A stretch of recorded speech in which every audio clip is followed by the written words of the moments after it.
The Ex-Worker. An audio strike against a monotone world. A twice-monthly podcast of anarchist ideas and action. For everyone who dreams of a life off the clock.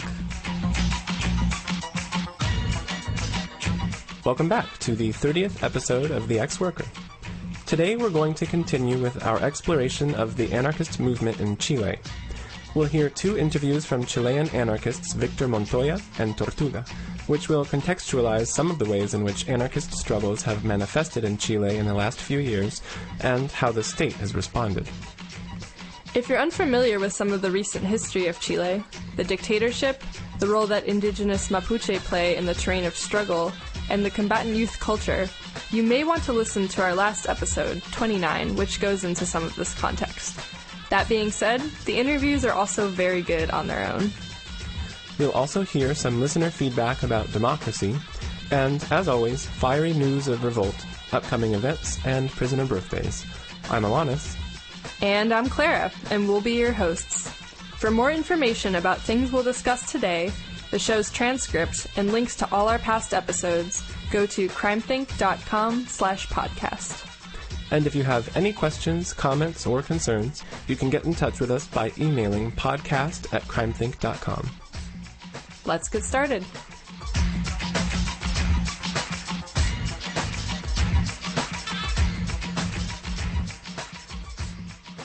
We'll start out with the Hot Wire, our look at resistance and revolt happening around the globe. It has been an insane month. Where should we start, Clara? Weeks of on-again, off-again riots and protests in Ferguson, Missouri, a northern suburb of St. Louis, have continued in response to the murder of 18-year-old Mike Brown by Officer Darren Wilson. However, more clashes have broken out in the city proper, this time in response to the murder of 18-year-old Von Derek Myers, known to his friends as Drew, by an off-duty cop working as a private security guard in an upscale neighborhood on the city's south side. For 2 nights, fluctuating groups of several hundred enraged people took to the streets in South City, blocking intersections and highway on-ramps, taunting and harassing disempowered cops, and making a ruckus in the upscale area which hired the security guard, including stealing American flags off of porches and burning them. At one point, cops swarmed and tear-gassed the demo and started grabbing people, but everyone was snatched back safely into the crowd. At least 2 cop cars and 1 shop window were damaged by flying bricks.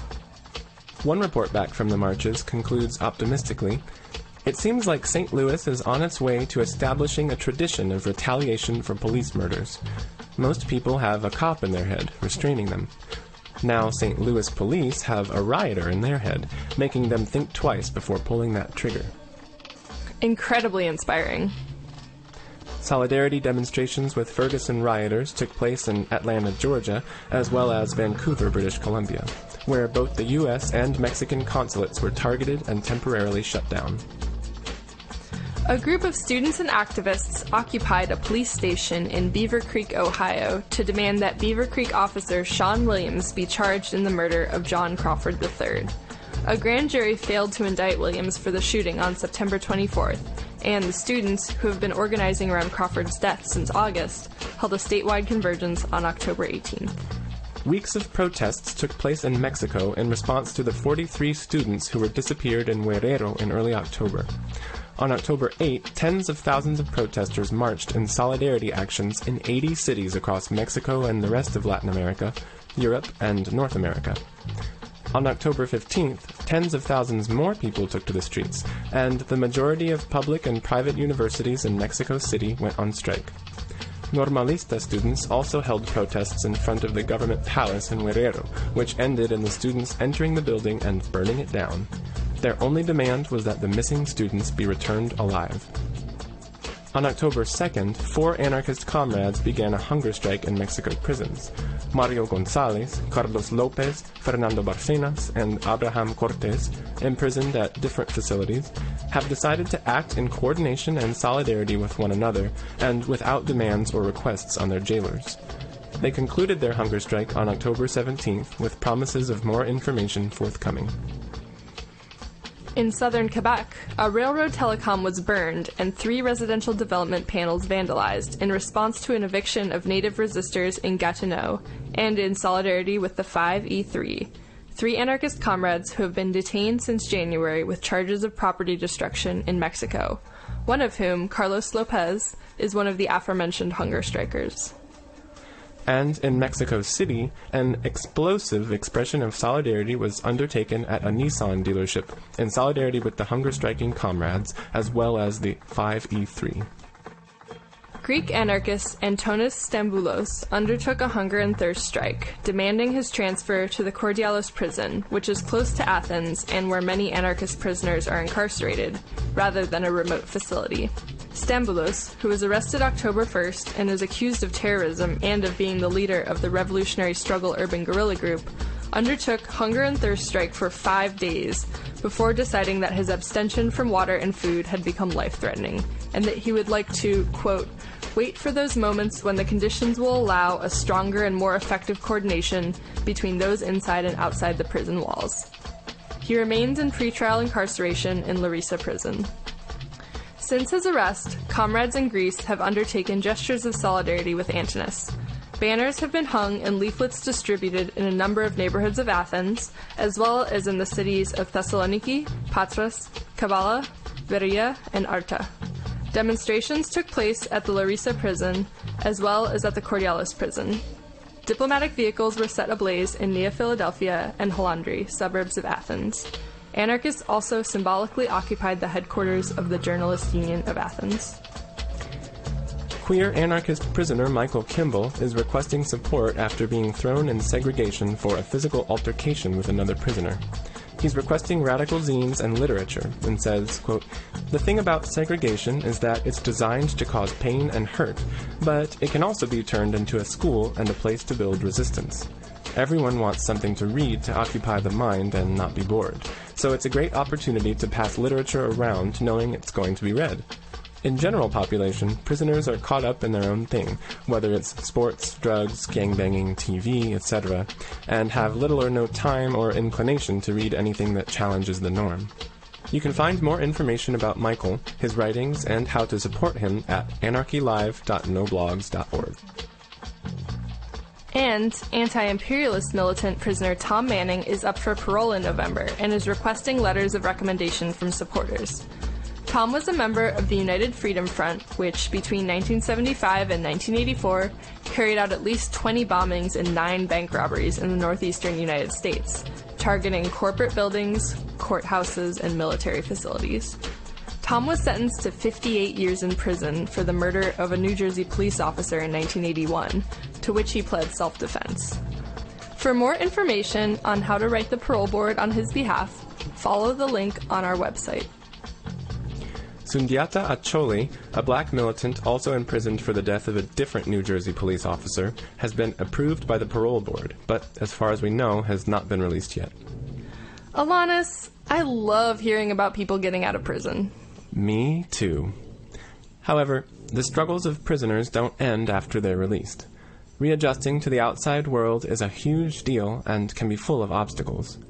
A new zine, entitled After Prison, contains writings and stories from 4 earth and animal liberation prisoners who have come out the other side. It's available at afterprisonzine.org. And, speaking of getting out of prison, another breakout has occurred at the Woodland Hills Youth Detention Center in Tennessee. 13 teenagers made a beeline for freedom after 2 of them attacked a guard and stole his radio. Unfortunately, all the escapees were recaptured within days. This is the 3rd time this month that juveniles at Woodland Hills were able to break out of their dorms late at night. On September 1st, 32 teens kicked through dorm walls and crawled under a weak spot in the perimeter fence. Late on September 3rd, teens broke out of their dorms again, spurring hours of rioting in an outdoor courtyard that stretched into the next morning. 2 escapees from the first breakout are still at large. Fly free, little birdies.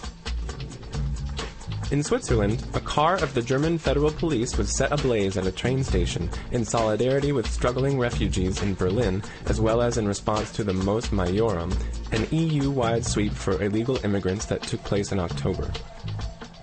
Also in Switzerland, a random act of black paint was taken against the police in Geneva, covering the facade of a municipality police station with a crap ton of the good stuff.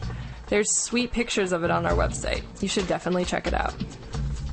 Animal liberation activists took care of a butcher shop in Costa Rica, a car at an animal testing lab in Germany, which is experimenting on beagles, and some vehicles of the National Parks and Wildlife Services in Australia. 3 anarchists have been arrested in Chile on suspicion of conducting 2 bombings at subway stations in Santiago in July and early September. The bombings, which were claimed by a wing of the Conspiracy Cells of Fire, were reported to the police, who did nothing to clear the areas before detonation occurred. The Escuela Militar Station bombing was the latest in a string of at least 29 bombings attributed this year to what authorities call a trend of anarcho-terrorism, and have prompted the use of the anti-terrorist law, a dictatorship-era law which is mostly applied to Mapuche political prisoners, and which allows the use of anonymous witnesses by the state. The last time the Chilean government sought prosecutions in high-profile bombing incidents, a drawn-out legal battle known as the Caso Bombas, the case largely fell apart, embarrassing officials. Caso Bombas began in 2009 and concluded in late 2013, resulting in just 1 definitive conviction despite more than 20 arrests. The evening of Saturday the 26th of October, a protester named Remy was killed in clashes that broke out after reoccupation of the Zad du Testé, a land occupation against the construction of a dam along the Civens Forest and the Testé wetlands in southern France. Remy, who was 21 years old, perished after being hit with a stun grenade launched by police, who were also launching tear gas and rubber bullets against the several thousand demonstrators present. Attacks, small-scale riots, and demonstrations have spread to dozens of other cities in France. And to conclude this rather long and heavy edition of the Hot Wire, we regret to inform you that Lucanicos, Greek riot dog, has passed away. Lucanicos, whose name translates directly as sausage, was arguably the most prominent single participant in Athens' frequent anti-austerity riots between 2010 and 2012, and was featured as runner-up to Time magazine's Animal of the Year in 2011. Lucanicos died this week of a heart attack following health troubles that some people believe stemmed from his repeated exposure to tear gas. Wait, is that for real? Yes, there have actually been a few stray dogs which were participants in Athens' frequent street battles in the last couple years, including Lucanicos, and before him, Canelos. But Riot Dog is also a mythology, a spirit, if you will, that lives on inside each one of us.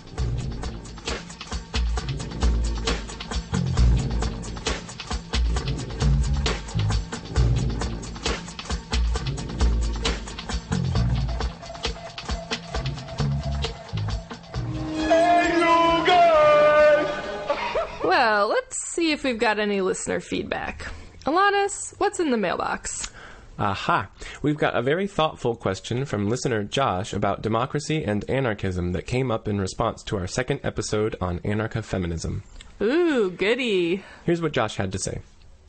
Howdy, ex-workers. I think y'all had a bit of a confusing treatment of the term democracy at the end of your book review of Free Women of Spain in episode number 28. The author, Martha Acklesberg, is critiqued for framing the history of Mujeres Libres as having potential to inform participatory democratic politics, which Clara then contrasts with the more desirable contexts of women's emancipation, empowerment, and social revolution. But are these actually different frameworks at all? There are a number of contemporary anarchists who claim that democracy and anarchy are consistent with one another, even synonymous at times, if we get rid of simplified narratives that see democracy as equivalent to electoral politics or to majority rule. David Graeber explains how consensus process and spokes council meetings act as an anarchist form of participatory democracy, and Cindy Milstein's essay, Democracy is Direct, contrasts democratic forms of decision-making with representative systems, claiming, quote, direct democracy is completely at odds with both the state and capitalism.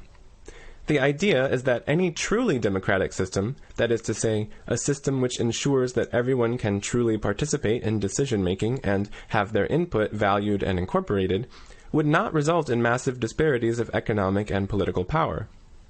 Assuming we're going to have some decisions to be made and commitments to make to one another after the Rev, we're going to have to find a way of doing that employs consistency of means and ends, an important component of anarchist theory, as you mentioned earlier in the same book review. For some anarchists, the methods we experiment with to achieve consistency fit under the term democracy. Josh goes on to point out that the words anarchism and feminism have also been subject to mainstream efforts to dilute, confuse, or discredit them, pointing out that, quote, any language used to describe theories of total freedom will have its meaning distorted because it poses a threat to the existing power structure. While terms like freedom and democracy have certainly been used to describe things we oppose, if we shy away from using those terms, quote, could the same underlying logic be used to claim that we should abandon the words anarchism and feminism as well? I don't particularly want to describe myself as a libertarian socialist in order to avoid the potentially off-putting associations of the A word. Circle amen to that. Regardless of the way we might answer these questions about language, I think your criticism of the book and of American radicals falls flat. The misguided democratic lens that you all critique probably has very little to do with the sort of democracy that Ackelsberg or American radicals like Milstein and Graeber are interested in. I don't doubt that most anarchists who utilize the word democracy would find Democracia Real Ya's actions in the plaza occupations just as disappointing and off-base as you all do. To conflate these two visions of democracy is kind of like opposing anarchist social movements by claiming that they seek chaos and disorder, probably an all too familiar conversation for most anarchists. A closing thought. As we know, anarchy translates literally to without rulers. Democracy, in contrast, can be translated more or less as rule by the people, or power of the people. Are these complementary or contradictory? It might be a matter of interpretation.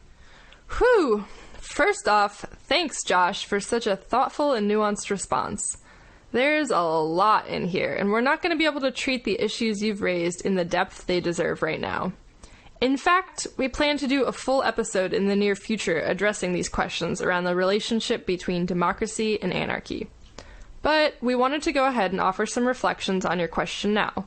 First, so that people still remember the episode you're referring to, and second, because these questions are relevant to the discussions of anarchism in Chile. So, here we go. Where do we start?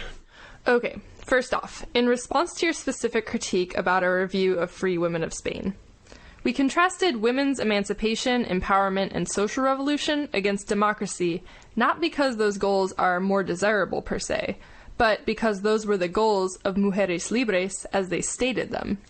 It's not historically accurate to read them as fighting for a different form of democracy, if that's not how they understood their project.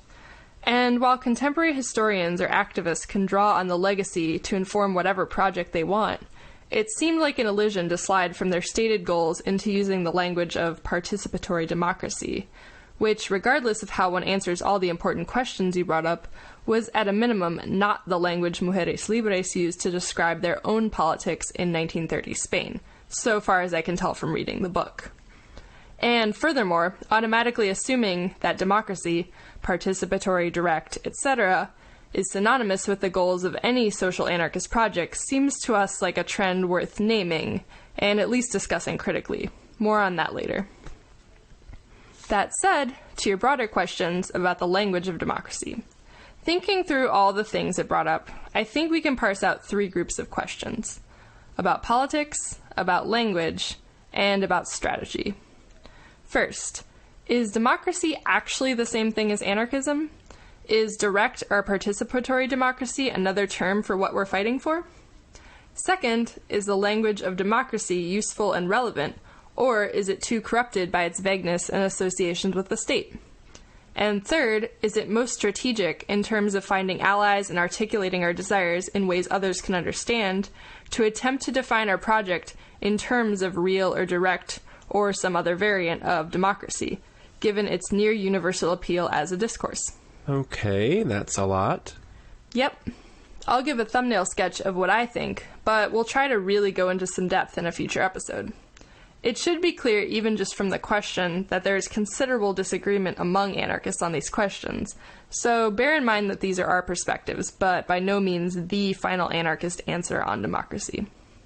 Okay, so first about politics. What is the problem with direct democracy? I mean, certainly, horizontal decision-making is an anarchist practice and goal. Sure, you can frame it that way, but I'd frame it like this. Dispersing power and spreading horizontal relations is one among many anarchist goals. The question is, do structures like general assemblies at occupations and in neighborhoods disperse power and spread horizontal relations? At best, it's an open question. How so? The problem with directly democratic assembly isn't that not everyone gets a vote. It's that power and decision-making authority are concentrated in a single process and institution. Struggles to disperse power should free up the space for us to act autonomously on our own and in our own self-organized groupings, not just give us an invitation to a new institution that keeps legitimacy to itself. Unless your vision of global anarchy is a 7 billion person consensus meeting, without which we have no authority to act on our own, presumably you also believe that autonomy in formal decision-making and the initiative of individuals and affinity groups have important roles to play in how we can live without the state. Sure, but my understanding of an anarchist conception of democracy is that we'd make decisions horizontally on many different levels of society. In workplaces and industries, in neighborhoods, etc. So it's not like 7 billion of us have to agree in order to do anything. That's ridiculous. Instead, we just get together with the people with whom we share some interest or project in common and organize ourselves to manage our projects and lives. True, but when our focus is on the institutions themselves, the workers' councils, general assemblies in occupations or neighborhoods, and so forth, we can lose sight of that organic process of determining our interests and exercising our power together. Some anarchists maintain that this messy organic process is the crux of anarchism, not just dreaming up or installing an anarchist system which would, in some mystical future, or after the Rev, as Josh says, replace all the other imperfect systems.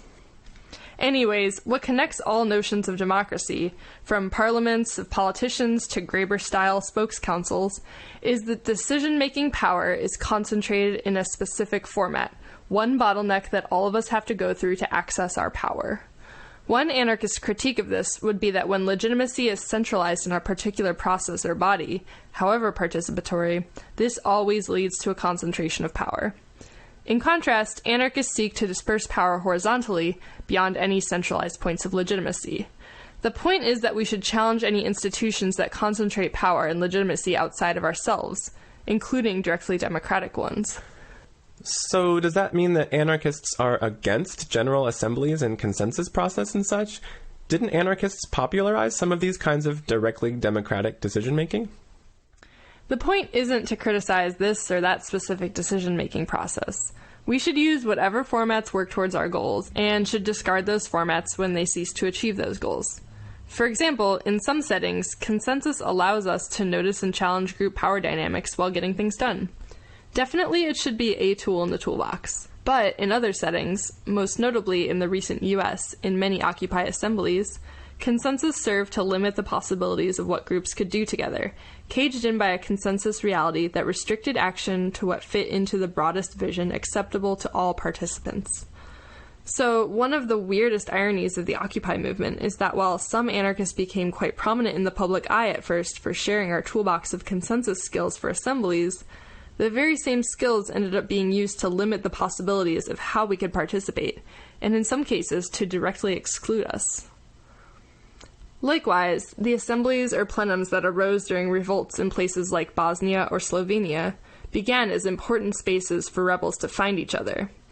But when the struggles moved off the streets and into the assemblies, and maintaining the decision-making bodies became an end in itself rather than a means to furthering those struggles, the upheavals that had birthed them died down.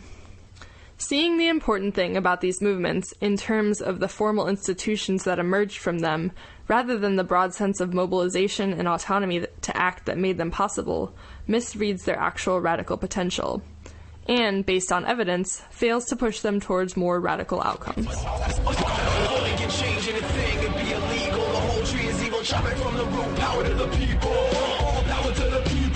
Change anything, it would be illegal. Those in power have always been deceitful. We're done with voting for lesser evil. Democracy means war, surveillance, prisons, police, borders, capitalism. Every vote is a vote for the system. Act directly, make your own decisions.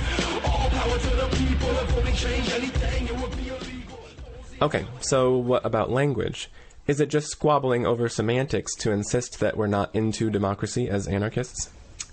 Well, by now it should be clear that there are very real political differences underneath the language. But even beyond that, there are serious problems with relying on democratic discourse. Josh points out, quite fairly, that in our review we conflated very different kinds of phenomena under the label democracy. And that's exactly why it's so dangerous to use that discourse. Democracy is the label claimed by everything from neoliberal nationalists with fascist elements, as in the Ukrainian government, to monarchist military coups, as in Thailand's People's Democratic Reform Committee, to Democracia Real Ya in Spain, to Occupy Wall Street. Obviously, these are all dramatically different. The point of criticizing democracy as a framework that supposedly entails all of these is not to erase the differences between them, but to recognize that if we want to avoid having our visions of liberation appropriated by and subsumed within these others, we need more precise language to express our goals. Not merely claiming that we're fighting for the same thing as Obama, Bush, and Ralph Nader, except for real. But what about Josh's point that any words we use in our struggles for liberation are vulnerable to co-optation? If we ditch democracy, by that same logic, shouldn't we also ditch anarchism or feminism? It's true that plenty of words that entail complex, potentially liberating webs of ideas are vilified and misinterpreted, or else claimed by those with dramatically clashing values to our own. Our episode on anarcho-capitalism is plenty evidence of that. We can either stake a claim to the words that matter to us and fight to define them as we'd like, or we can abandon them and either coin new ones or eschew isms altogether. There are both advantages and pitfalls to all these approaches. That is a decision each of us has to make, on individual and collective levels. Personally, I won't use the term democracy because there is not a formulation of it that makes sense to me with my anarchist values and lived experiences. I will use anarchism because I know how to articulate it in a way that expresses my most thorough affinities and deepest desires. All of us who are involved in this podcast have different relationships to the word anarchism, and there are things we disagree on. But we come together in believing that the word anarchism can be a meaningful lightning rod for the kinds of passion and resistance that give our lives meaning. Democracy, on the other hand, has served as a lightning rod to coalesce a lot of forces that seek to dominate others under the guise of self-government. So then, as to the third point about strategy, it seems like the very appeal of the word is exactly what's so risky about relying on it. If we march behind the banner of democracy, we find ourselves alongside, presumably, nearly all Americans across the political spectrum, not to mention moderate and reactionary elements in nearly all these social upheavals across the globe. Exactly. And that goes for direct democracy and its institutions, too. The fascist Golden Dawn Party has helped form right-wing neighborhood assemblies in Athens, Greece, which have been instrumental in anti-anarchist and anti-immigrant initiatives on local levels. Some Occupy assemblies in the U.S. tried to force all participants to sign a pledge of nonviolence, i.e. non-resistance to police violence, and we can see where that got us. Are we ready to call these sorts of efforts synonymous with anarchism? Direct and participatory democracy are tools that can be deployed toward repressive ends. They are not synonymous with anarchism or freedom. The key is in what we think are the important questions to ask. Advocates of democracy might ask, how was the decision made? Was it democratic? In which institutions should we concentrate legitimacy? While anarchists might ask, did the decision work? Did it provide for our needs? Did it leave us more powerful? Did it disperse power and legitimacy rather than concentrating it? That's a very different method for evaluating our decisions. And the lessons we've learned in Occupy and from many global revolts indicate that this is a more valuable direction for our struggles. All right, Clara, I think I'm starting to pick up what you're putting down. But why did you want to have this discussion in our episode about Chile in particular? Good question. See, it makes sense that some of the strongest anarchist critiques of democracy have emerged from places such as Spain or Greece or Chile, where brutal dictatorships have been replaced by neoliberal capitalist democracy within people's lifetimes, allowing folks to see the continuities between these systems. When the brutally repressive neoliberal reality of today's Chile is known as the, quote, democratic era, it's no wonder that radicals aren't trying to reappropriate that language to describe their own visions. On the other hand, in the US, anti-authoritarian currents have often identified themselves as embodying the true spirit of democracy. That's why we pointed out the American tendency to fetishize the language of democracy, which occurs across the political spectrum from the Tea Party to some anarchists, and contrasted it to the Spanish case. It may be the case that some anarchists in the US or elsewhere who understand themselves as fighting for participatory democracy may actually have affinity with anarchists in Chile or Spain or elsewhere who reject that discourse.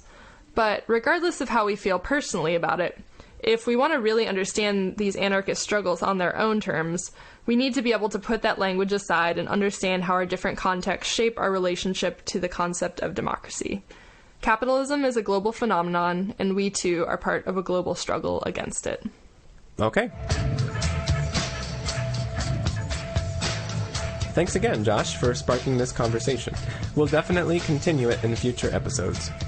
Next time, we'll have more listener reflections on video games, technology, and civilization, but for now, we want to get back into our coverage of Chilean anarchism. Remember to send any thoughts or feedback to podcast@crimethink.com. We'd love to hear from you.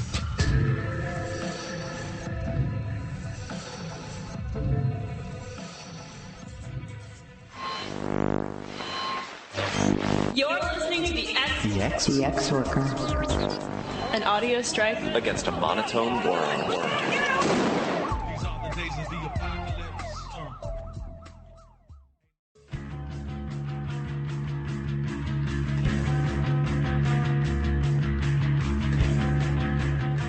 Our summer months of June, July, and August are the winter months in Chile, and anarchists regard this time of year as a kind of hibernation period. The fall closes out with a lot of activity. Day of the Youth Combatant on March 29th, the anarchist book fair in mid-April, May Day, and protests against the President's State of the Union address in Valparaiso in late May. The school year ends in June, and folks sit tight through the winter until things heat up again in September. September 11th is the anniversary of the military coup. But September is also the month of Fiestas Patrias, days of patriotic celebration that anarchists use as times for protest and attack. This year, 2 bombings were carried out on subway cars and stations in Santiago, one in July and one in September. Both were claimed by an international informal anarchist grouping called the Conspiracy Cells of Fire. And, as we mentioned in the Hotwire, 3 anarchists have been arrested in connection to the bombings. These attacks and the ensuing repression and media flurry are bringing the state's ongoing anarchist witch hunt into the open, and bringing already important questions around prisons and prisoners to the forefront. To illustrate the importance of political prisoners to the anarchist movement in Chile, as well as the implications of these types of attacks, we're going to share one interview with someone framed up in a montaje case, and another with an admitted bomb carrier.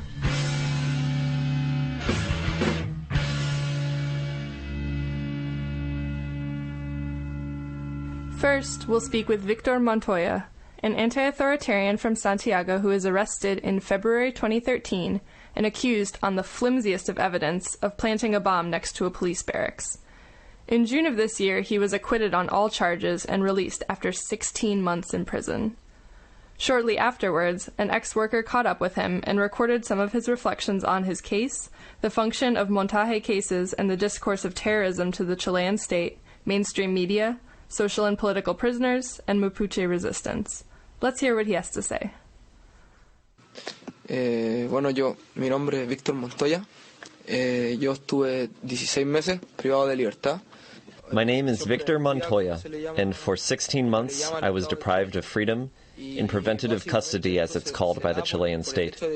Originally, I was accused of manufacturing, transporting, and placing an explosive device.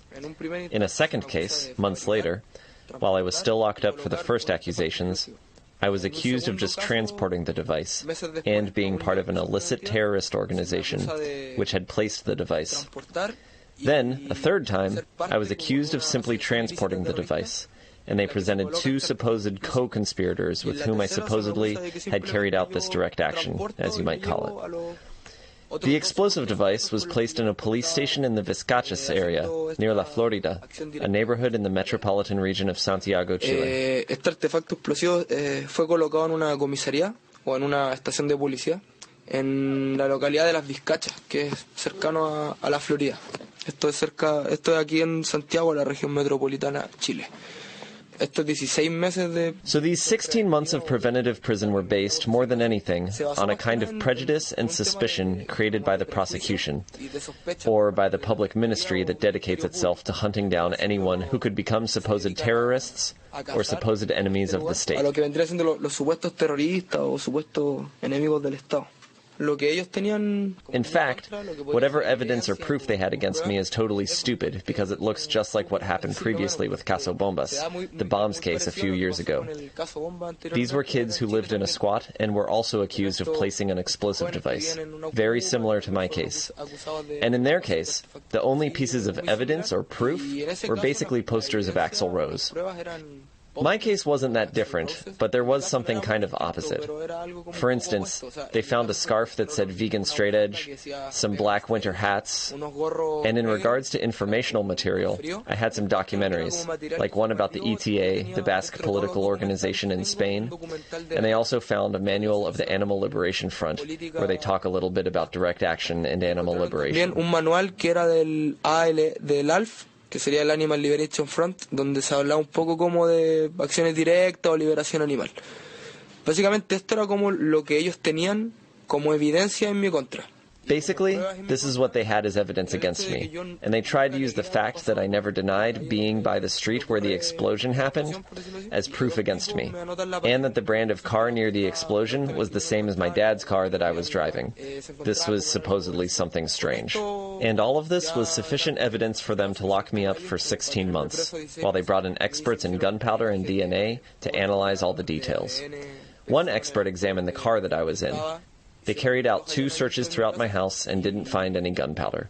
They didn't find any DNA that matched what they collected from the place of the bombing, and these 2 people I supposedly worked with were never identified. Estos 2 tipos con los que yo andaba nunca aparecieron por ninguna parte tampoco.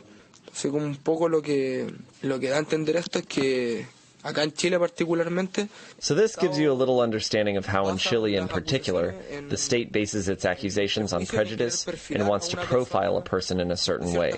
For example, the fact that I wear black clothing, that I'm vegan and straight edge, and that I have class consciousness or a social conscience, and that I sometimes participate in activities or marches, or that I had friends who share similar ideas. This was already enough for them to say that the shoe fit with what happened because I was found to be in the same place. This was their proof. Era algo como para hacer que yo calzara con lo que había sucedido porque estaba en el mismo lugar. Esa era la prueba. Independent of what the discourse had been, I never declared myself either innocent or guilty, or a victim, because these terms are more than anything terms used by the political class, or the bourgeois class, and I don't believe they are labels that you can associate with the reality of the rest of us. So basically this is what happened that got me locked up for 16 months. Pero básicamente eso fue lo que sucedió y lo que dio para tenerme 16 meses preso.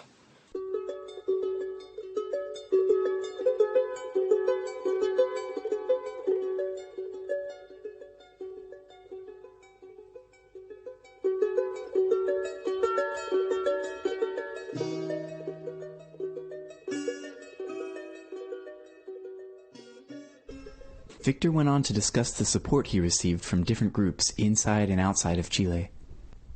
Bueno, ya, entonces el apoyo familiar. In my case in particular, support from my family was super important because everything that was known about me in the social networks and everyone else who was watching my case was above all thanks to what my family did, or certain close friends. The economic aspect was important too since it was essential to hire expert witnesses or lawyer costs.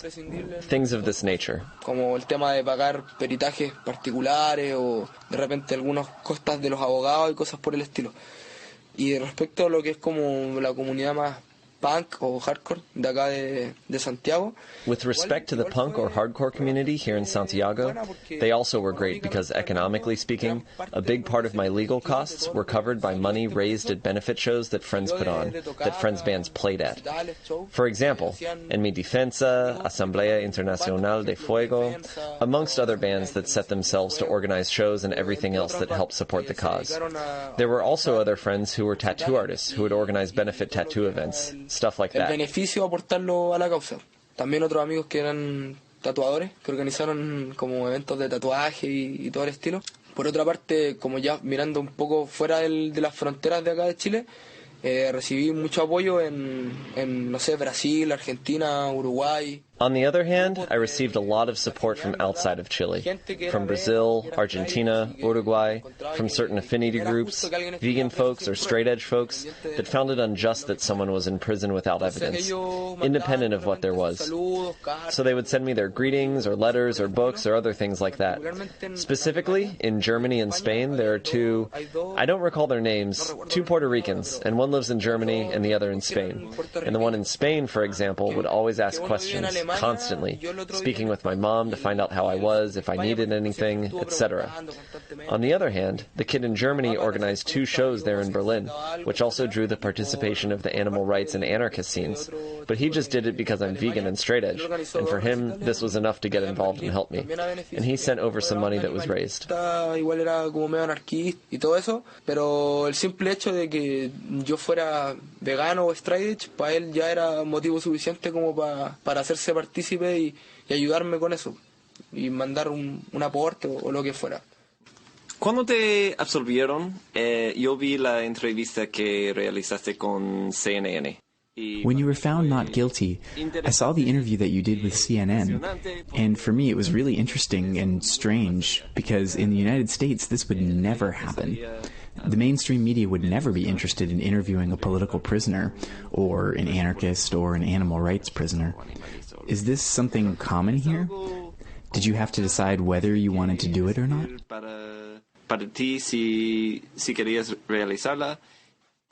Yo realmente no quería dar una entrevista a lo que era la tele o los medios de comunicación. I actually did not want to do an interview on the TV or in the mainstream press.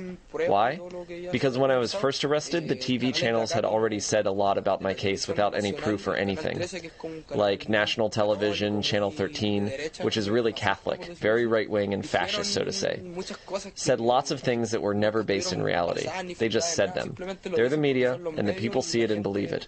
The same happened with the daily newspapers, like El Mercurio and La Tercera and Channel 11, which is Chilevisión. What happened with all of this when I got back to my house the day I was released from prison, I was hurrying home, and when I finally got there, I was asked, "Hey, how about an interview with CNN? Hey, would you like to do an interview with Chilevisión?" And no, I didn't want to do it because I don't trust the press. I don't believe in the mainstream media, at least the ones that aren't independent. So what happened with this is I was requested to just speak in support of Defensoría Popular, which is an NGO that watched my case. They're not part of the government, they just help political prisoners like myself and others that have gone through cases like this, and others that will go through cases like this. So I agreed I would just speak along these lines, and since I was acquitted, I would have the last word, so to speak. Yo accedí por un tema de que al yo salir absuelto, tenía la palabra, por decirlo así. En ese momento tenía la palabra. Y unos consejos para los próximos presos que tienen la oportunidad. And do you have any words of advice for the next prisoners that have the opportunity to speak to a major news outlet like CNN? Como recomendación así personalmente, in terms of some kind of personal recommendation, I don't think you should even speak to them. I gave the interview simply as a way to support the organization that defended me, and in the end, helped achieve getting me out of prison. So I just did it as a way to return the favor, because personally, I don't trust the media, and I don't believe anyone should do this voluntarily. I believe I'm the only non-Mapuche political prisoner that has spoken with the media, and the rest who have are Mapuche. Sure, for them I think it might be more useful, since society forms its ideas based on what the television has shown them. What somebody actually says doesn't make much of a difference. Like my dad said, you could talk and explain something, but if talking and explaining solved anything, then they would cut our tongues out. So my advice would be don't do it. Don't speak to the hablar y media. dan a entender algo. Yo le decía, si solucionáramos las cosas conversando, ya nos hubieran cortado la lengua a todos. Entonces yo creo que el consejo es no prestarse a la tele.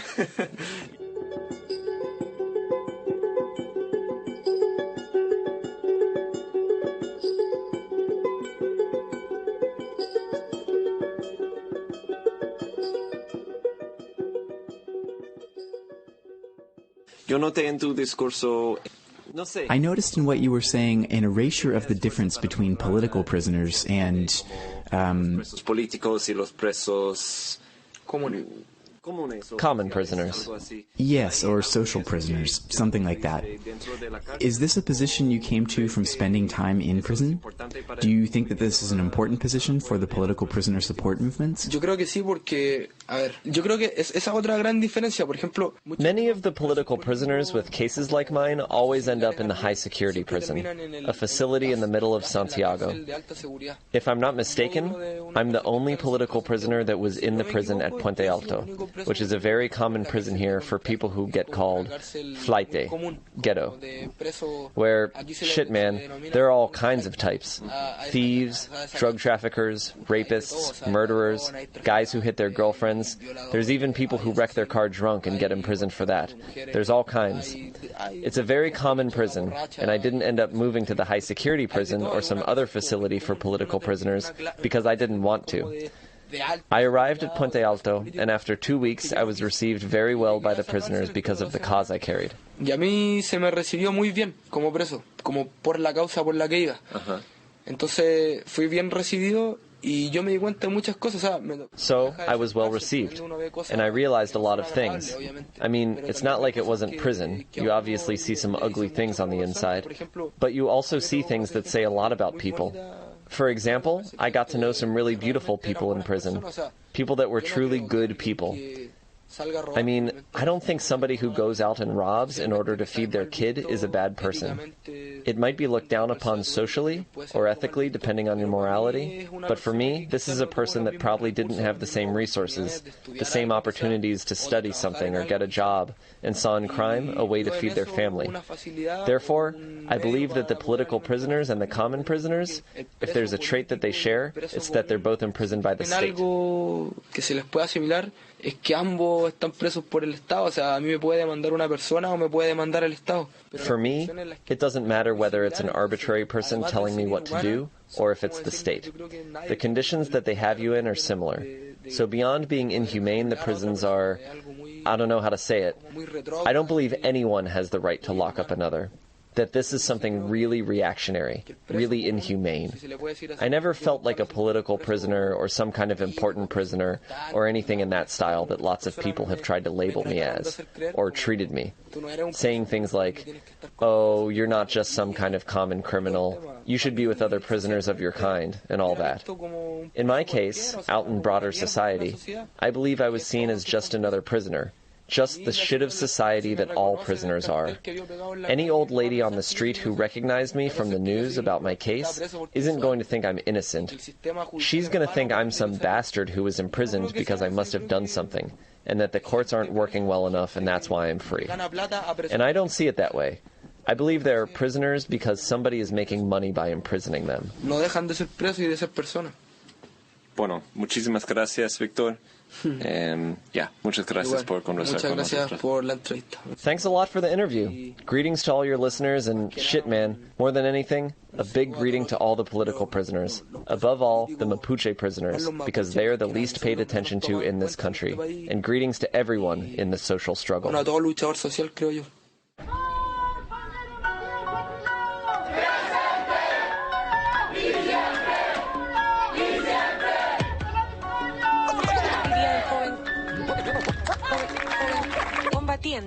Ahora todos atentos, escuchen un momento la historia que vamos a contar. 25 universitarios, hijos del sistema neoliberal. El coquero 25 que estudiante de economía, en cambio de esto, el pueblo se derramaría.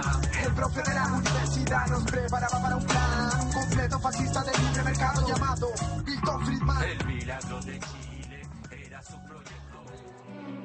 Repression against anarchists in Chile doesn't just take the form of frame-ups, as in Victor's case. There are countless militants taking direct action against the state and capitalism. In recent years, dozens, if not hundreds, of small-scale bombings, incendiary attacks, and sabotages have taken place, most commonly against banks and police stations or barracks. Many are undertaken by individuals or small affinity groups. The vast majority get away after a successful action, but sometimes something goes wrong. One example is the case of Luciano Pitronello, better known as Tortuga, a young anarchist who entered our consciousness in June 2011 when he was severely injured in an attempted attack on a Santander bank in Santiago. The explosion resulted in Tortuga losing one hand and suffering serious damage to his other hand, as well as his eyes, skin, and lungs. Despite these debilitating injuries and facing the possibility of decades in prison, he remained unapologetic and committed to revolutionary struggle. Dozens of solidarity actions dedicated to him took place around the world. In 2012, he was acquitted of terrorism charges and sentenced to 6 years of probation. He lives in Santiago and remains active in social struggles. Back in episode 5, we reviewed Toward the Indomitable Hearts, the collected prison letters of Luciano Tortuga Pitronello on the chopping block. His writings struck us as some of the most moving and inspiring testimonies to emerge from militant social struggles in recent years. A few months ago, the ex-worker tracked down Tortuga in Santiago and spent an afternoon with him, eating vegan sandwiches and chatting about La Idea, the idea as anarchist politics are known. We found out, to our astonishment and embarrassment, that he had no idea that a collection of his writings had been translated into English and published as a book in the US. Here, Tortuga discusses his experiences and the context in which he wrote his prison letters, what solidarity means to him, what stories of resistance inspired him to keep struggling, the state of prisoner support efforts in Chile, and his advice to militants considering how to take action. Tortuga is a comrade we nearly lost, who fought on to survive against incredible odds, and whose words are deeply moving and wise beyond his years. Please listen. Who are we speaking with today, and where are we? Con Luciano Pitronello, el Tortuga, and we're in the self-managed social center and autonomous library Sante Geronimo Caserio. And how long has this space been around? Is it new? Sí, es nuevo. Yes, it's new. It's been 3 or 4 months since we got here and started setting things up. And it's been just a month and a half that we've been able to open the doors to the public. Y más o menos un mes y medio que ya tiene sus puertas abiertas. ¿Y has cachado que hay un libro de tus tus cartas desde... Have you heard that there's a book of your prison letters translated into English in the United States? Yeah, I mean, I heard because you told me like a second ago, but it's still a surprise. Igual fue una sorpresa.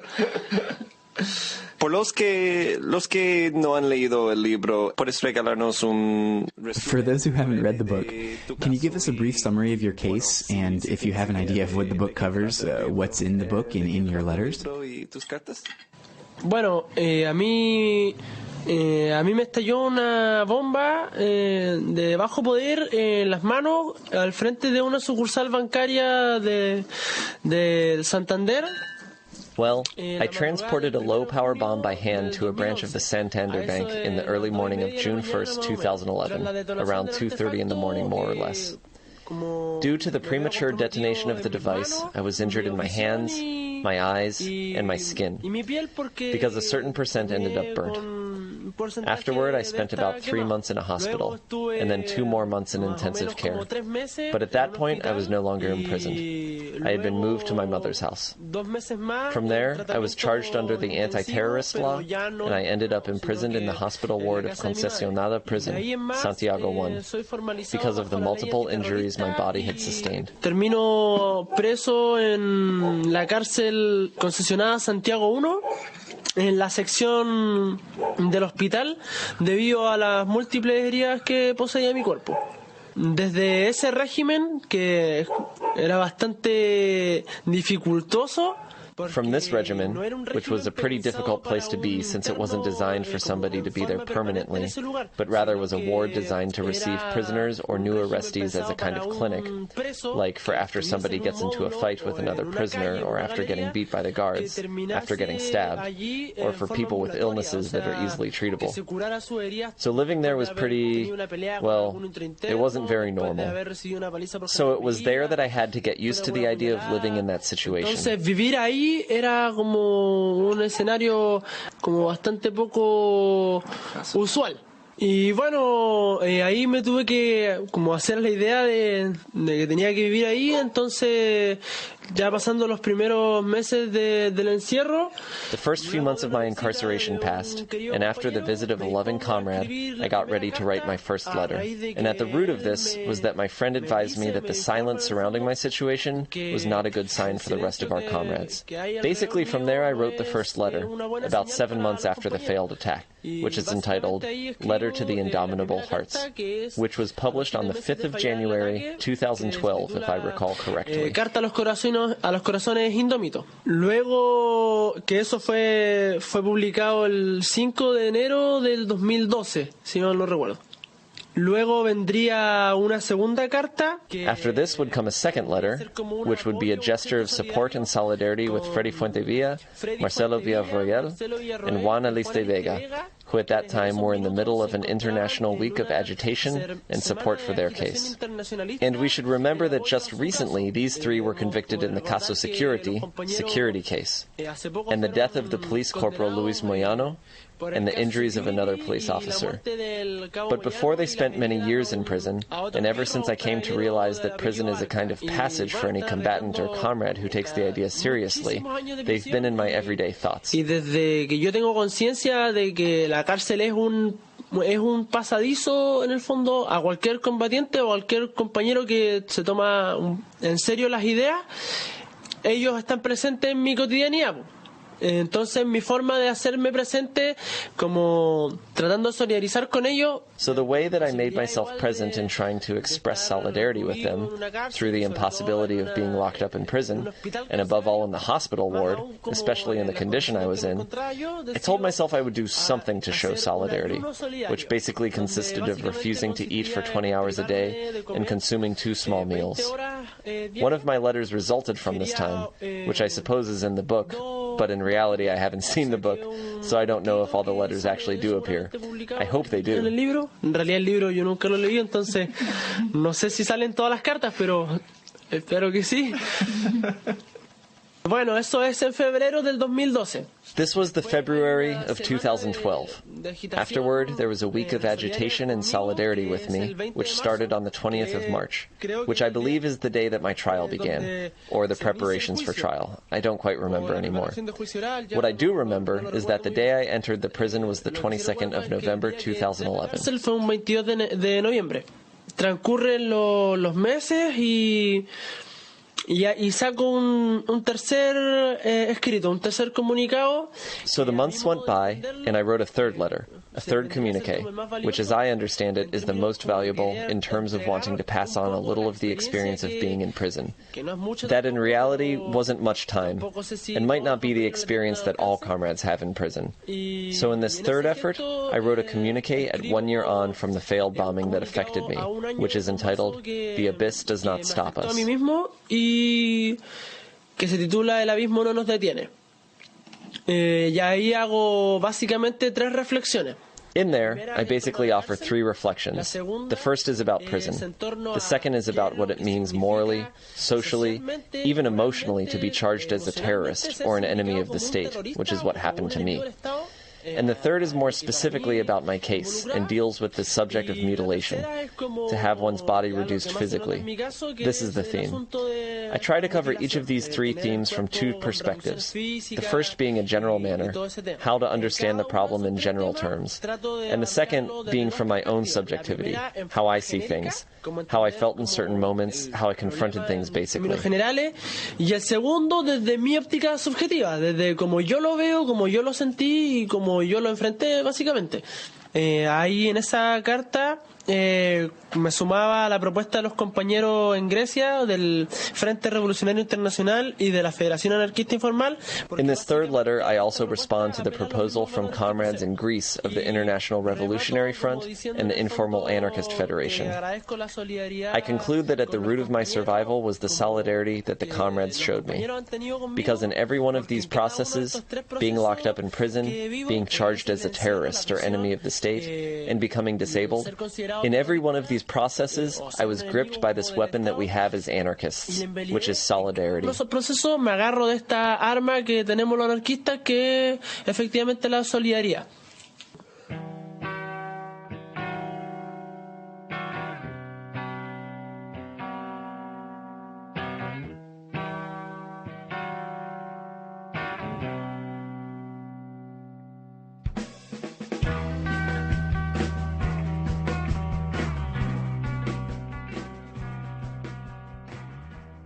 ¿Y te inspiraron unas palabras? Were there any other prisoners who inspired you to carry on during your time in prison, either through their words or writings or deeds? Sí, la verdad es que sí. Cuando estuve dentro de la cárcel conocí la historia de Marcela Rodríguez. Yes, definitely. When I was locked up, I discovered the story of Marcela Rodríguez, who was a militant for the Mapu Lataro, who received the impact of a bullet on her spine during one of the Lataro's operations. On the 14th of November, 1990, they were trying to rescue a political prisoner, Marco Ariel Antonio Leti, from a hospital. In this operation, the Lataro killed 4 prison guards by a small bomb, and a cop went down too. The cop wasn't really in the plans, let's say, and it was he who fired the shot that left our compañera paraplegic. After she received the impact of the bullet, the group rescued Antonio Leti and carried the 2 of them off to a truck. Just a few minutes later, the radio announces that there was a woman with Marcela's features involved in the escape, but with the damage to her spine, they had to take her back to the very same hospital they had rescued Antonio Leti from. She went to prison, of course, after being operated on and put in a wheelchair, and continued fighting. Ella desde la cárcel, después de que la operaron y todo, quedó en silla de ruedas, continúa luchando, y su historia es bastante conmovedora porque her story is really comforting because she spent 12 years in the San Miguel prison in the hospital section. I found out about this story through a book called Rebellion, Subversion, and Political Imprisonment, written by Pedro Rosas, who also ended up as a prisoner in the high-security prison for mere guerrilla activity. And it's a heavy story, because for political prisoners in Chile to be able to achieve privileges like leaving the prison for certain amounts of time, visiting other parts of the prison, and other benefits, they have to undergo a lot of mobilization, hunger strikes, rebellions. Here in Chile, between 2000 and 2004, there was strong agitation by and for political prisoners. So Marcela Rodríguez, who is like the symbol of what nobody in society should be like, because she was a woman, an armed woman who robbed banks, who would carry a machine gun where she went. That's what they called her, actually, the machine gun woman. She was photographed in Mapu Lataro operations. Basically, they wanted her head. They wanted her as a trophy. So the pressure on the government to allow this terrorist to leave prison, to be on the street, put them in an uncomfortable position. Eventually, what they offer her is extradition. Now, what is extradition? Basically, it's forced exile. Marcela Rodríguez is free in any part of the world except for Chile. The powerful part of the story is Marcela ends up accepting asylum, which isn't truly asylum, in Italy, with her wheelchair and all. A woman who can't even move around just by herself winds up being more dangerous than all of these other folks. It's crazy, this story. Lo potente de esta historia es que Marcela termina aceptando el asilo, o el exilio en realidad, en Italia, con silla de ruedas y todo. Una mujer que no se podía valer por sí misma, resulta que es más peligrosa que un montón de tipos, que es como loca la historia, ¿me entendí?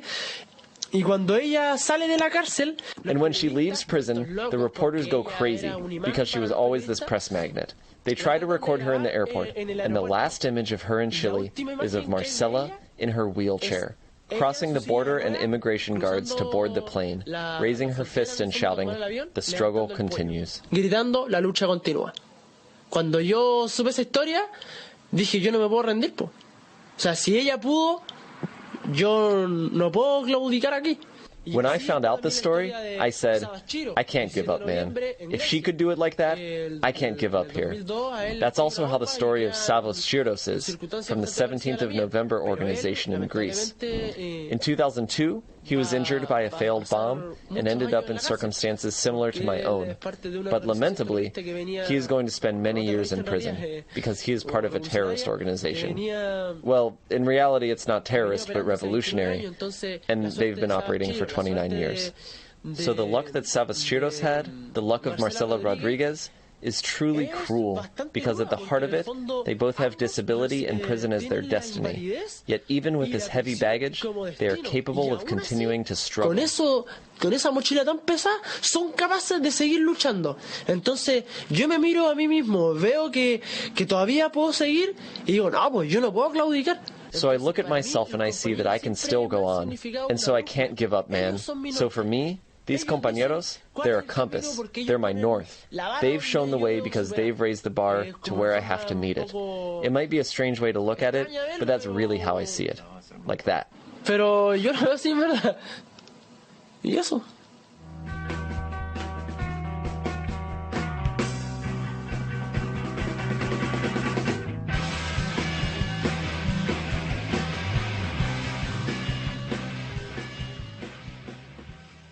Tortuga went on to describe a prisoner support project that he's involved in, and his perspectives on the significance of prisoners and solidarity among anarchists and antagonists in Chile. Ya, mira. Proyectos que hay, como apoyando a los compañeros en prisión.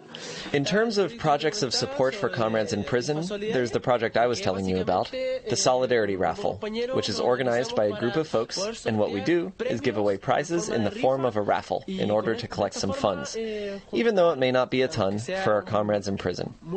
This is an event that happens every month. Every month we look for an event where we can hold the raffle, and we assemble a schedule of events on our webpage. Can I give it to you?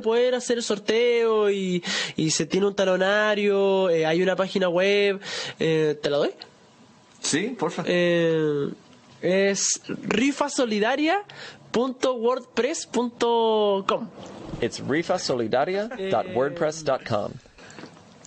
Y nada, básicamente la idea es como tratar de... Basically, the idea is to generate a steady stream of funds which, like I said, isn't a ton, but at least a small effort to show our comrades that they're not alone.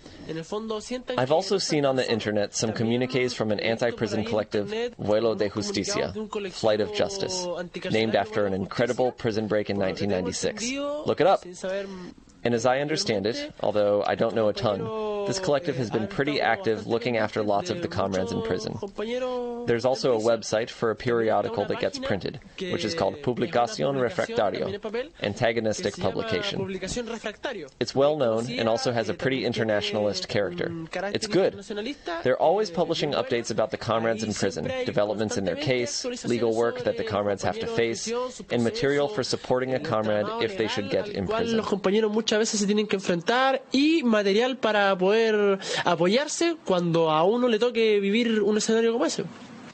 En el movimiento anarquista dentro de Chile. In the anarchist movement here in Chile and more broadly, what role does prisoner support play? Ya mira, primero que todo, según mi forma de ver este asunto, aquí no hay un movimiento. According to my way of thinking about this topic, here in Chile there is no anarchist movement. There are basically individuals that struggle, each in their own rhythm and pulse, in their own particular and unique ways. But there isn't a... I don't know how to say it. There isn't a movement, so to speak. There's convergence, gathering points, but beyond this, it's difficult to say. Because, unfortunately, and I don't like to say it, there's a lot of people here just for fashion. They're around because politics is a means to other things. To find friends, to find romantic partners, to feel a sense of belonging, to feel like you're part of something. So sometimes you can find comrades who are super excited, very involved, but at the end of the day, it only lasts for a year and a half. Repression comes down and they run. I believe that to call something a movement, it has to be something that moves you. It's something that can maintain itself against repression. And when there's not repression, onward. Viene la represión y se van. Entonces, yo creo que para decir que algo es un movimiento, es algo que se mueve, es algo que cuando está la represión se mantiene y cuando no está la represión sigue. ¿Cachai? Entonces, no creo que haya un movimiento. Ahora, si bien es cierto, no voy a negar que sí hay comunidades en lucha. So I don't believe there is a movement here. What no one can deny is that there are communities in struggle, which is different to me. This social center for me is a community of struggle. The Sacco and Vanzetti Library is, for me, a community of struggle. For me, the squat Isla Tortuga is a community of struggle. Regardless of the forms of how each community or group involves themselves, their form, their rhythm, their pulse, we have different ways of going about things, but you can't deny that these people, these spaces are fighting back. This is something you can't lie about. Por decirlo de alguna forma, están luchando. Y eso es algo que no se puede desmentir. Volviendo a tu pregunta, el apoyo a los presos, a mi forma de verlo, ha costado. Coming back to your question, support for prisoners, the way I see it, has deteriorated. It has deteriorated because the anarchists here in Chile, or the anti-authoritarians, the nihilists, the revolutionaries, whatever you want to call them, are encountering prison as something pretty new in our lives. In general, the anarchist, quote, movement in Chile is very new. I mean, Caso Bombas, the bombs case, demonstrated this. When police raided a few squats, everybody ran for cover. Everybody hid their face. This shows you how unstable the movement was, evidenced by how unprepared we were to live through prison, and even less prepared to confront it. Through this, you can see that in a lot of cases that you might say, oh, good, they're getting support, or oh, they're getting attention, but obviously something is missing. Something is missing like, why are we appealing to show that cases are frame-ups? Why do our comrades stay silent? Or like, why don't we ever stand up to the judges? And I include myself. I criticize the way I've gone about things too. Why do we appeal to innocence? Why do we accept the way we're treated? ¿Por qué nunca se paró ante los jueces? Y hablo de mí mismo. Yo también tengo muchas de esas críticas que estoy hablando acá. ¿Por qué apeló a la inocencia? ¿Por qué aceptó un abreviado? There's a ton of things that we might not always be capable of confronting. So, for example, I see, well, I don't want to idealize anything, but I think it's worth understanding that Greece is a little more advanced, at least in terms of history. And in Greece, it's a different conversation. The comrades there confront these issues in a different manner. So if you're over there and looking at the situation here, well, here, if in Greece they're walking upright, we're crawling on all fours.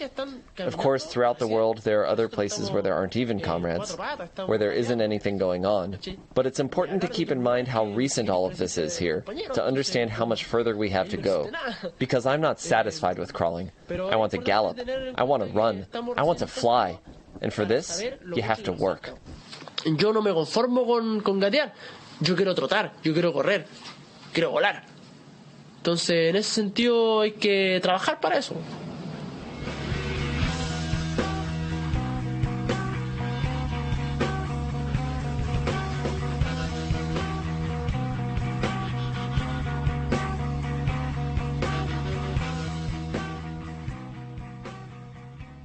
Tres preguntitas en una. Ajá.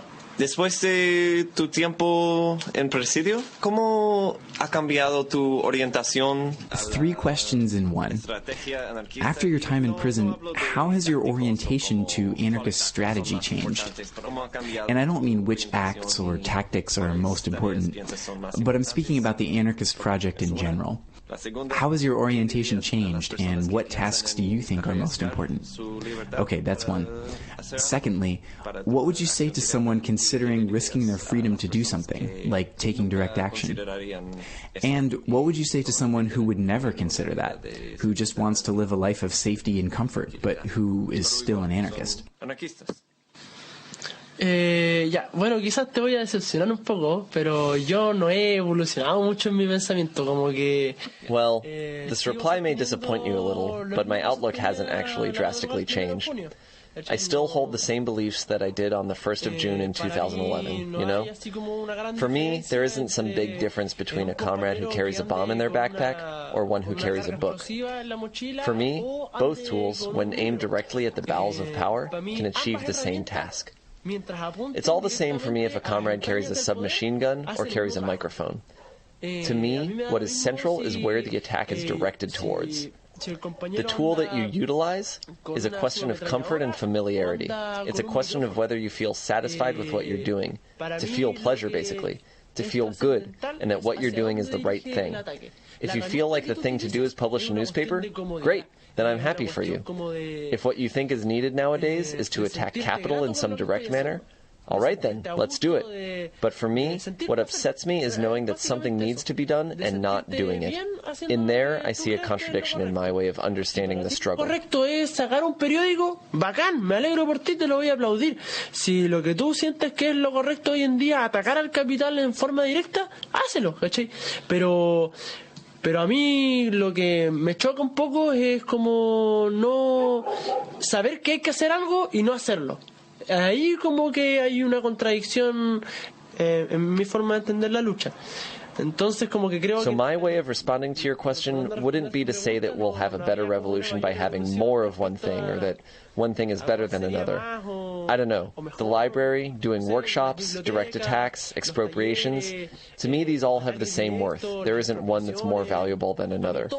If you can defend what you're doing with enough passion, then it's all right with me. Si tú puedes defender lo que haces con tanta pasión, para mí está bien. Y como que ¿qué es lo que le diría a los compañeros que van a practicar como la acción directa o que la están practicando? And what would I say to the comrades who want to carry out direct action, or who are currently carrying out direct action? Well, I know that if somebody is listening to this, they're just listening. They can't make a case out of my words alone, but whatever. I would say to be careful. Take care. For me, it's like they say. You have to face reality, but you have to take care. You have to give yourself time to plan well. A lo que los anarquistas o los nihilistas revolucionarios, no sé, nos sobra es corazón. Pero la guerra no se libra solo con corazón. For the anarchists, or the nihilists, or the revolutionaries, what we have is plenty of heart. But war isn't won with heart alone. We need to use a little more prudence. So the action might not be today. It'll be tomorrow, but it will also be better. It will be better planned, more focused on the safety of those involved, and other small details that I don't know if I can pass on here, but like I've written, one mistake, one small neglect can change everything. And we are far too valuable to be needlessly putting ourselves at risk. I think my most focused advice today would be, more than anything, that this comrade value herself, that she not feel like her life is just a material contribution to the struggle. I would tell this comrade to value herself a little more, that she give herself time and room to breathe. That's all, that the struggle is for your whole life. It won't change by waiting one more night. Solo eso. Que la lucha es toda la vida, no va a cambiar por una noche más o una noche menos. Eso. A los compañeros, a los pseudo compañeros que jamás pretendieron como enfocar su lucha a la acción directa. And to the comrades who would never think of focusing their struggle on direct action, I would respond with basically the first points I made about fighting in an illegal manner, because I'm using the vocabulary of power, which is a contradiction, but what can you do? Life is a contradiction itself.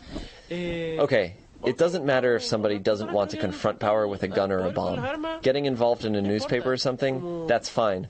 But I think the important thing to understand is that prison, death, clandestinity, having to go to battle, are things that don't only face the comrades who pick up a weapon. In the dictatorship here, unfortunately, it was a struggle of fire and blood. To have had a newspaper, a printing press, just copying a flyer would mean torture, possibly even death. So in this sense, if you're not going to use a gun, that's fine by me. What's most important is that you can defend your project and your idea. En ese sentido, si no vas a utilizar las armas, a mí me vale. Lo que me vale es que seas capaz de defender tus proyectos y tus ideas. Eso. ¿Algo final para Anything more for our listeners, the gringos of the north, or the rest of the English-speaking world? el resto del mundo que habla inglés? ¡Aguante Seattle del 1 de mayo! Keep it up, Seattle Mayday! Gracias. Ya, ok. Sigamos en contacto. Muchas gracias, Tortuga. Conspiradores, conspiradores, conspiradores, conspiradores, conspiremos, es nuestra hora, conspiremos. A través de la historia, prende la mecha, apunta, dispara, destruye, construye, enciende la pólvora. Gracias por la confianza que han depositado en mí. Gracias por invitarme a recorrer con ustedes el camino prosperidad. While we were producing this episode, Victor Montoya was unfortunately re-arrested and is now facing the same charges he was acquitted for in 2013. It seems that, because of the subway bombings, the Chilean state and media are attempting to re-stimulate public fear of so-called anarcho-terrorism, and once again lay siege on the radical communities in Santiago and beyond. The state claims they have definitive, scientific proof that the 3 anarchists who they've taken into custody are the ones responsible for the bombings. This is the same attitude of certainty with which they first justified their capture of Victor Montoya, as well as those caught up in the bombs case. While nearly everyone who faced charges in these cases was eventually acquitted for lack of evidence, the repressive measures were punishment in and of themselves.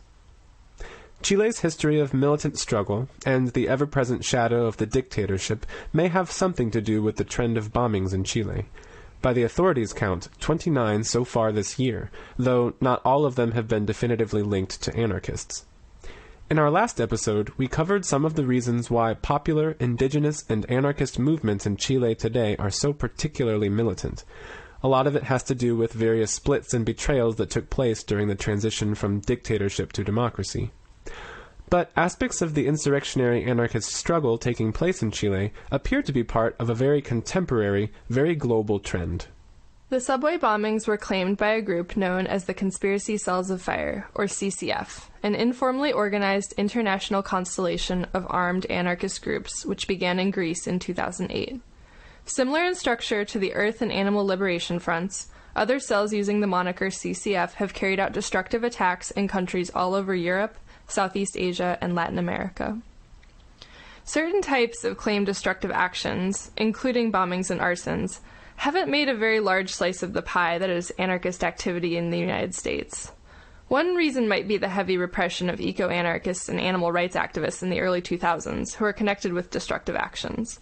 Dubbed the Green Scare, this repression essentially wiped out Earth Liberation Front activity in the United States, as well as seriously stunting the Animal Liberation Front. Although we might add that 2013 was an excellent comeback year for animal-related sabotage, liberations, and action in the United States. True. Anyways, anarchists in the United States might not be carrying out bombings or more spectacular destructive acts with as much frequency as some anarchists in other countries, but we still think it's important to think and talk about these types of actions, the implications they carry, and how we express ourselves and communicate to each other, those who might sympathize with us, and those who seek to squash our projects of liberation. Like we said in our listener feedback, these conversations are global, and we want to be a part of them. We brought up some preliminary questions around this 2 episodes ago in our discussion about solidarity actions, and we'll continue to keep talking about them in upcoming episodes.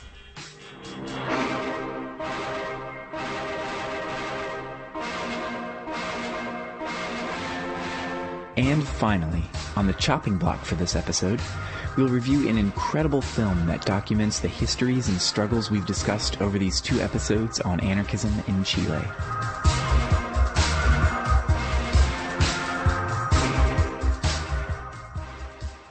The Chicago Conspiracy was released in 2010 by Subversive Action Films, a radical media collaboration between Chilean and American anarchists.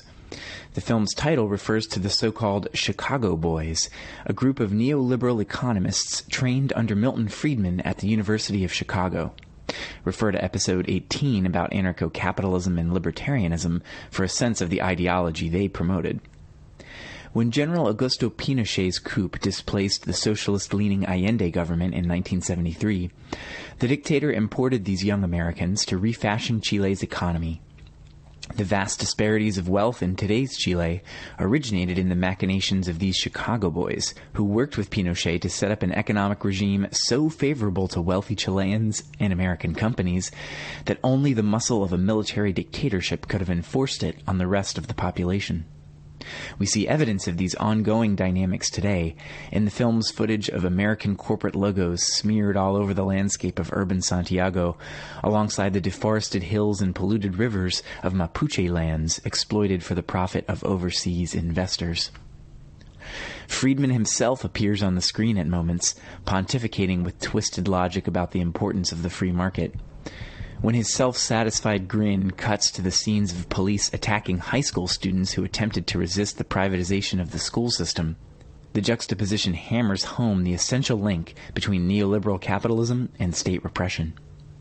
Likewise, after an agonizing scene in which the parents of the Vergara brothers detail the painful death their sons suffered at the hands of the dictator's police, the following images of rebellious youth lighting barricades and Molotovs in the street leave no doubt about the direct lineage of struggle against the state and capital in Chile from dictatorship through democracy. This use of strikingly juxtaposed images to illustrate political linkages forms one of the core aesthetic strategies of the film, and it's profoundly effective. The film paints a strong critique of the mass media's role in pacifying and discrediting social movements.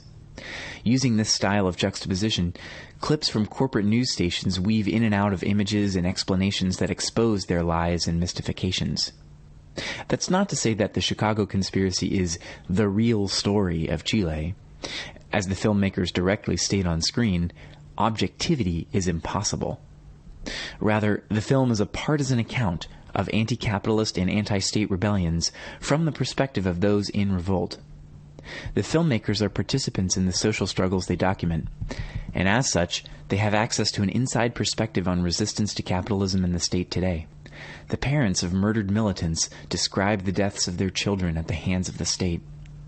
A former Mapulotaro guerrilla describes his life of struggle and details how the democratic government, along with the Communist Party, conspired to demobilize militant resistance that wouldn't accept the new order of repressive capitalist democracy.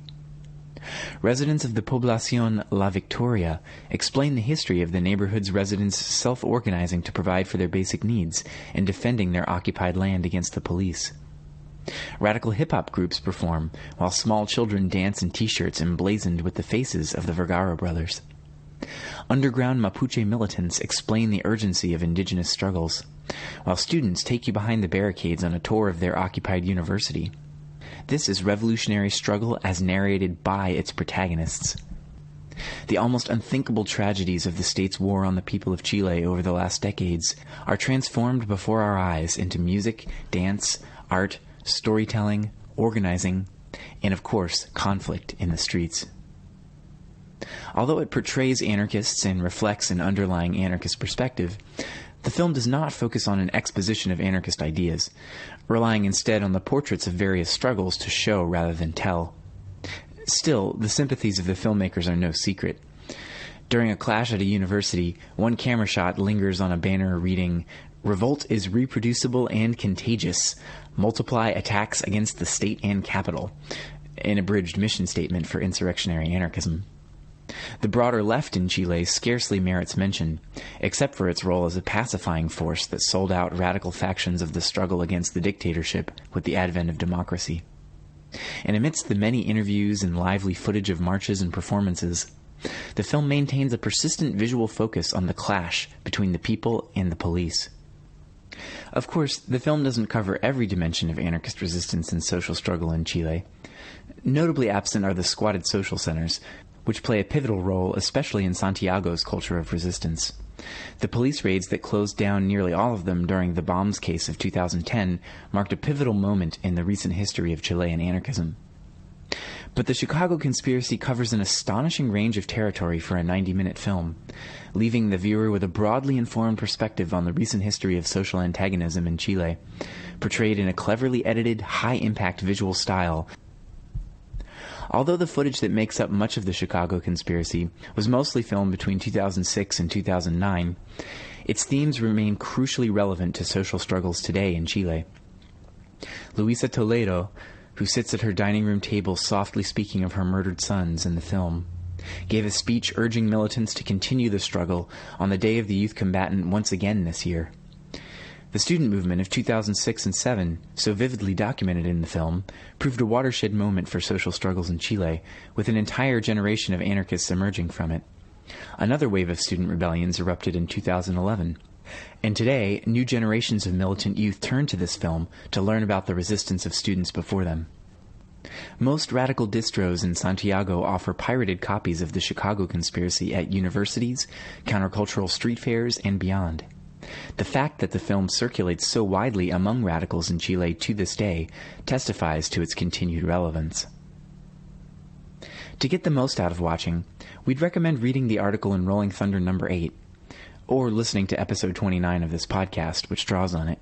That'll give you some important historical context to enrich the first-person perspectives and striking visuals of the film. But either way, don't miss this unique opportunity for a first-hand look into a society in revolt, and how anarchists and other rebels in Chile remember the past in order to continue the struggle today. You can stream the film online via crimethink.com. We've got the link posted on our website. You can read more about the film and the filmmakers at subversiveactionfilms.org.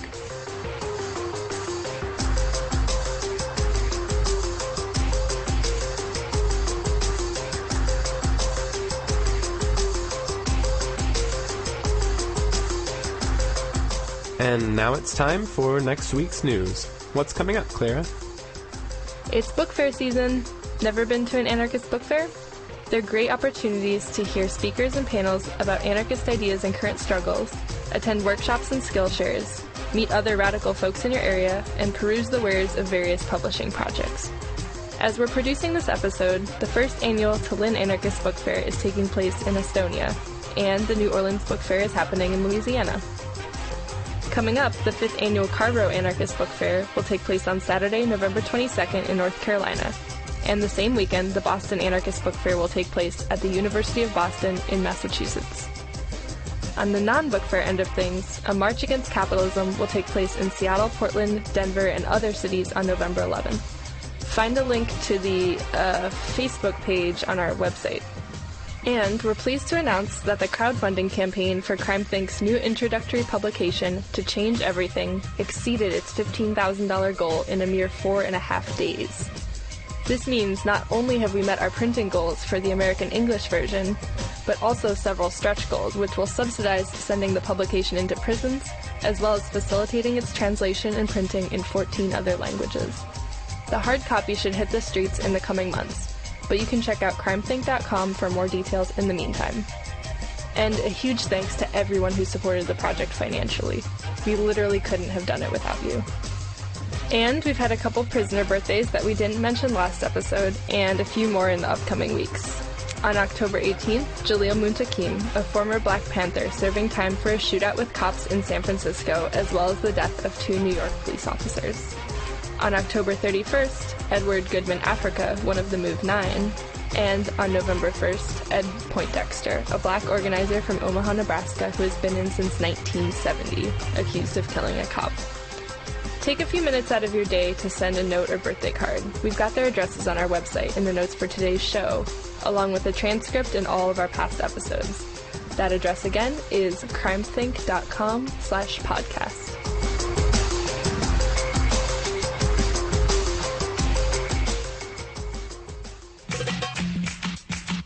And that's it for this episode of The Ex-Worker. Thanks to Tortuga and Victor Montoya for speaking with us, to Josh for the excellent feedback, and to Underground Reverie for the music. Until next time. ¡Aguante Seattle del 1 de mayo!